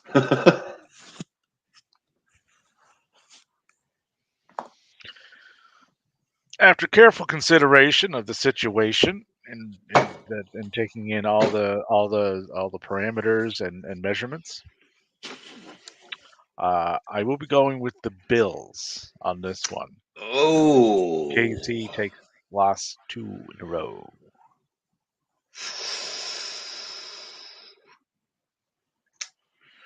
Do you dare float on the limb with me? I went out on the limb Sunday. It's quite sunny out there. Worked out well. I'm going to side with you on this because the Bills are essentially in do or die mode. The Bills, You're siding with me? Are you fucking nuts? I'm siding with you on this one. If the Bills lose this game, their season is pretty much fucked. Have never come back. The Bills, I don't know how they're going to do it. I don't know if they can do it. I do. But the Bills have got to win this game, otherwise they are fucked. And I think, given the talent that team has, this is, how do I phrase this? You know, that old phrase, of a wounded animal backed into a corner. That's the Bills right now. If they lose this game, they know they're fucked. The Chiefs, if they lose this game, they're not fucked. So the I Bills have to take the Bills here. Yeah, and I would have to agree with that. Like the Bills probably realize, okay, we ain't winning the division. That's get into the playoffs if we lose this fucking game. Yeah. So they know what they're fighting for now. It's like, okay, we just got to get in. they put themselves in that position. But I do think they pulled this one out. I think it'll be close. Like I think this will be down at the wire type of game. But I think the Bills pull it out. Like I said, the Chiefs. I almost said the Royals. But the Chiefs, like I said, to me, they just seem like a team that knows it's missing something and can't quite figure out how to put it together with what they have. Right? I don't think they have enough there to put it together. To be honest. maybe for one afternoon they do. Broncos at Chargers. Chargers are 3-point favorites. Oh, God damn. I hate it. Oh.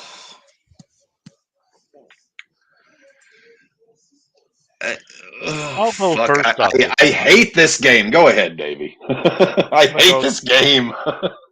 I'm going to go Denver on this one because they're also right there in a playoff hunt. Yep. They're not there yet.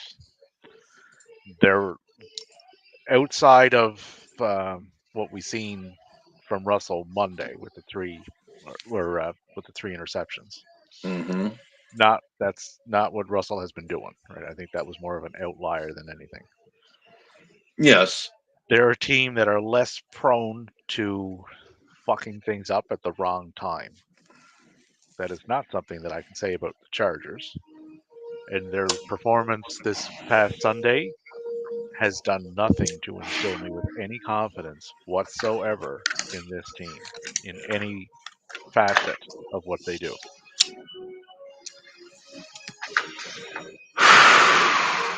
So, with that, I will make Matthew very happy and pick the Denver Broncos.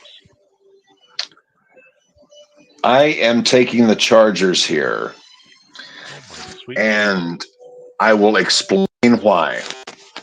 Well, you're going to have to because it doesn't make any sense, especially after my explanation on the whole thing. You're going against what I'm saying. Well, I've gone with you on what you said, so I'm gonna. Well, look at all the times you've been right, and now you're choosing to be wrong. I don't understand this, but Hey, I've by all chosen to be by, wrong but many by all times. means. Just ask my mother-in-laws. Well, this is true. Chargers have the better quarterback. Broncos have the better head coach. Chargers have a better running back than the Broncos running back room. I like the Chargers weapons overall, just very slightly. If I'm combining Keenan and Eckler versus Sutton, Sims, I like the Chargers weapons slightly. Broncos are on the road here, which same time zone, not really a big difference there. But I'm taking the Chargers here just because the Chargers absolutely are the better team here overall, and they have got to win this game. If the Chargers lose this game in classic Charger form, then I've been saying it for 6 weeks. Staley needs to be fired, but we know he won't be. I'm taking the Chargers, but I know a week from now, Davey's going to make me live to regret it. But I'm taking the Chargers here. Well, it's like one If of those I teams. have to eat crow, I'll eat crow. But I'm taking the Chargers. It's like one of those teams that got the flashy names and the high priced talent, and you got them all in the right positions and everything, but they're just not fundamentally sound. How often does that work? Well, our big game of the week, Sunday Night Football, Eagles at Cowboys. Cowboys are 3.5-point home favorites. I am going to, without question, without doubt, I am taking the Eagles here. Interesting. Going against Dallas at home.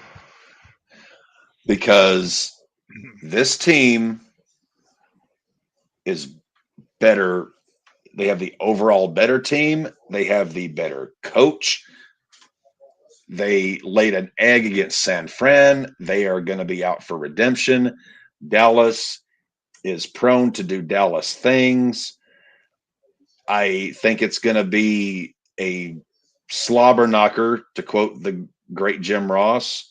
But I am taking the Eagles here, and I am not even thinking twice about it because this Eagles team is a Super Bowl team. This Cowboys team hasn't beat anybody. Eagles know how to win games against legit teams. They beat the Cowboys already once. Granted, it was in Philadelphia, but I'm taking the Eagles here. I am going with Dallas. Wow. Coming off a big win, so they got to feel good about themselves. They are home where they play quite a bit differently than on the road, which you had mentioned. That's where they lost. I think it's going to be close. Like, I don't think this is going to be a cakewalk for either team. I think it's going to be a ton of points scored. So if I'm picking an over, here's a game. But I think Dallas takes it. Even the season series at 1 apiece. All right. So we differ there. We have a double header on Monday night, and I don't even know why we have a single header. We have Titans at Dolphins. Dolphins are 13-point home favorites. Davey, any question here?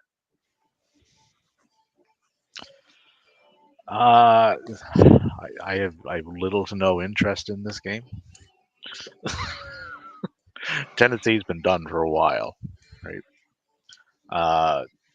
Miami is playing yet another team with a losing record, which they absolutely just decimate. And all the power to them. Like, those are the games, to get to those double-digit win seasons. Those are the games you have to win. You can't lose those, right? Agreed. You have to beat the teams you're supposed to beat. Yeah, so they're doing exactly what they're supposed to be doing with the schedule that was laid out before them. So that won't change next Monday.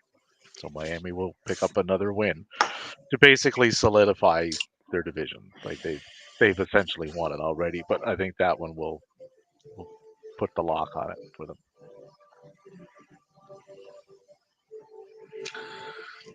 All right, and then game number 2. Packers at Giants. Packers take this one. The Giants are a cesspool of the surging Packers. Now they have to keep surging. They're not there yet because they were a bit behind the 8 ball.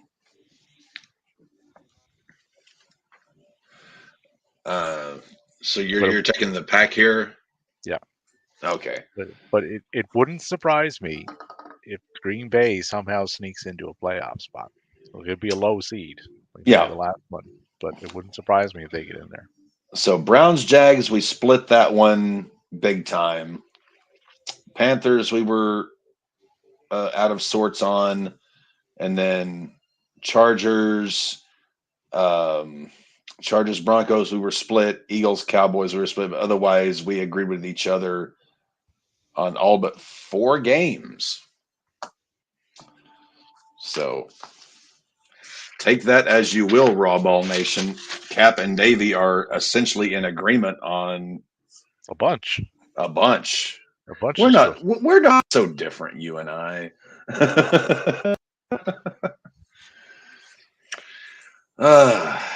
Well, a quick look into the fantasies. Cap is essentially 1 win away from claiming the number 1 seed in our fantasy league. 6 teams have clinched. Davey, despite a loss last week, mathematically is still in play. You need a win and 3 other teams to lose.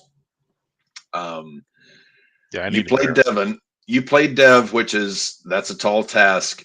The other 3 teams ahead of you, they have all gotta lose. They have fairly easy. I say fairly easy games.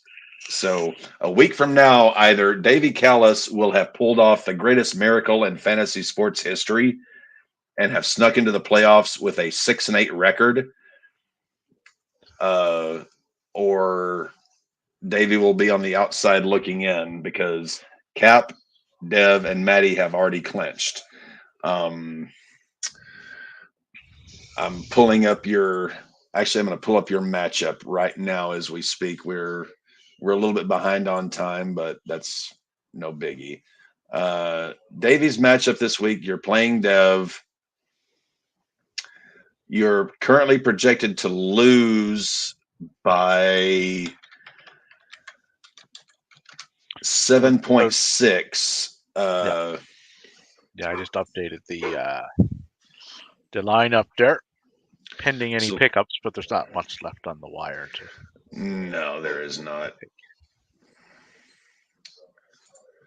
So essentially, obviously, you're going with Geno Smith at quarterback because Trevor Lawrence. You got Zach Moss and Aaron Jones, two big boys you've had this year. He's got Lamar. Derrick Henry is questionable. DeAndre Swift is questionable. Najee Harris for you is questionable. You have Ayuk. He has Tyreek. He's got Zay Flowers. You have Garrett Wilson, which I'm guessing you're going to sub out if at all possible. I would assume so. Yeah. Hawkinson over Ingram. I think you've got him beat at tight end. Lockett over Gus Edwards. You've probably got the flex beat. You've got Steelers defense against his Browns defense. Again,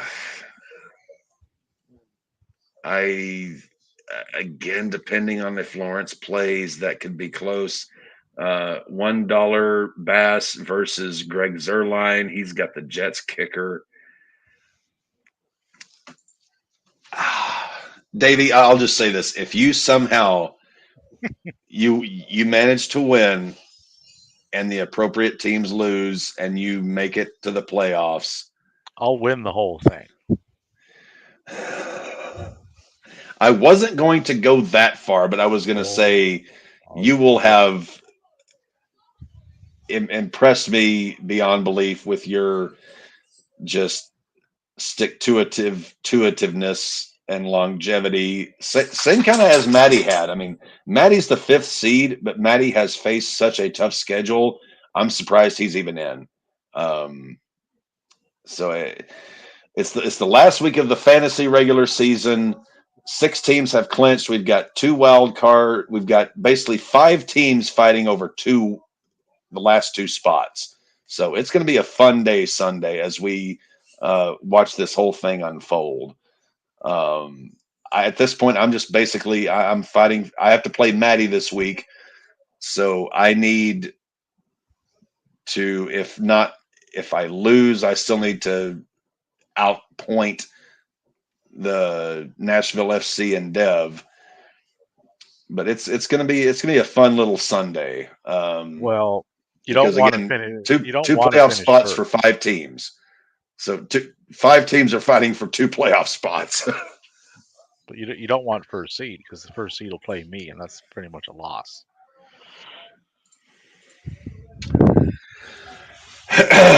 Well, that is mathematically possible at this point. However, I have played you once already this year, and looking at my records, you keep your records for wrestling matches. I keep my records for fantasy football. When I played the Gemini Killer, I beat them 145-95. So I kind of think I have your number. Yeah, one week just has no bearing on another though.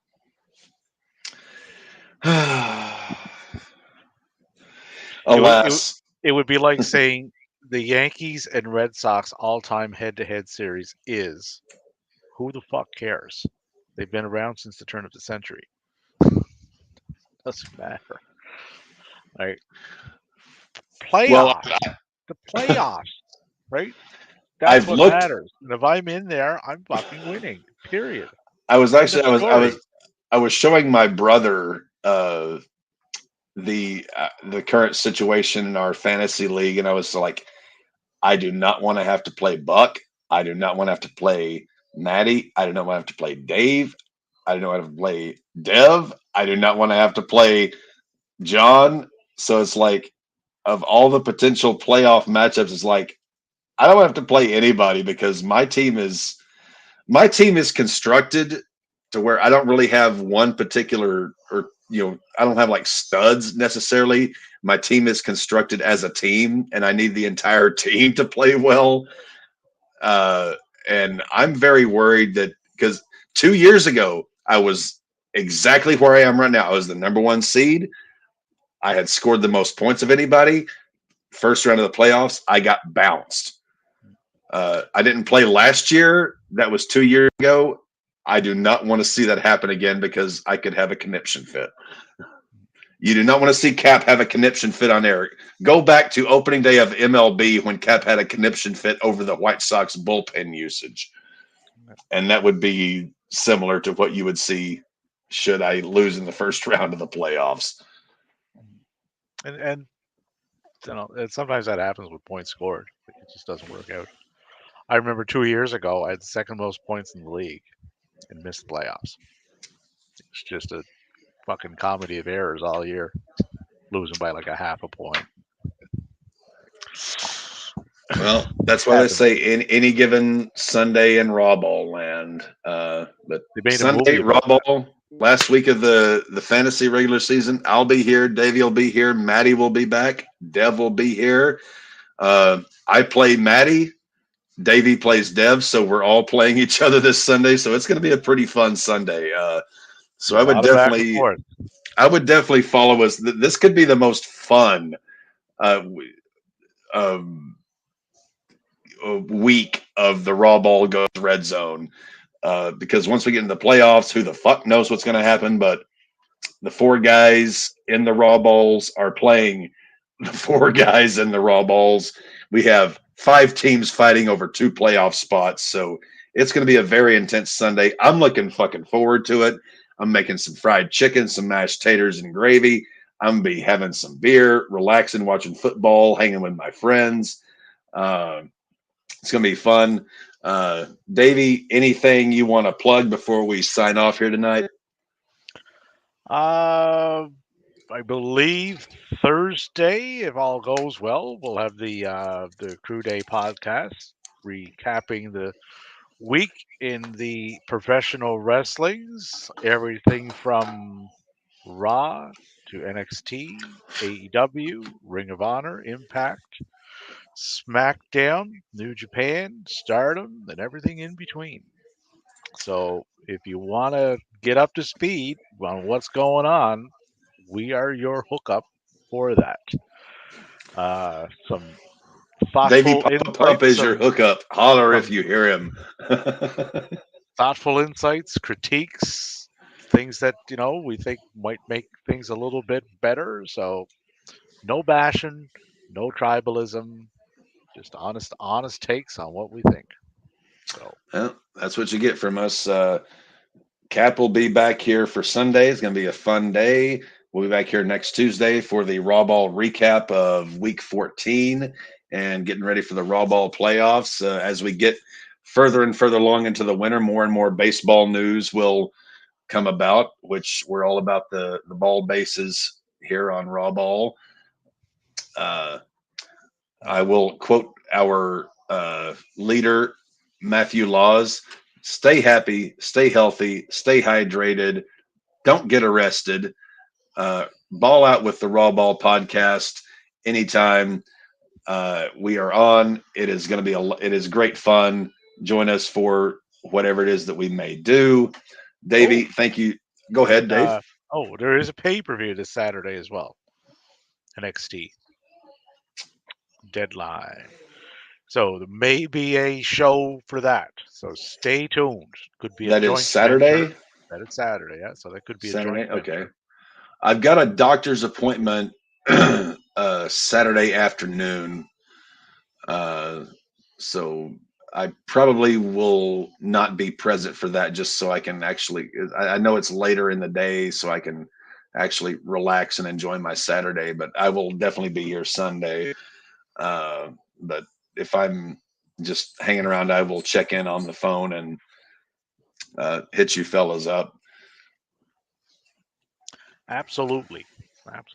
I'm not even sure if we're doing one yet, but generally, if there's one on the go, one of us will pop. If there's something going, we'll be on it. It's just it's the nature of the beast. All right, everybody, take care of yourselves. Take care of each other. Ball out with the RAWBall podcast. We'll see you all a little further on up the road. And have a good evening. All right. See you guys.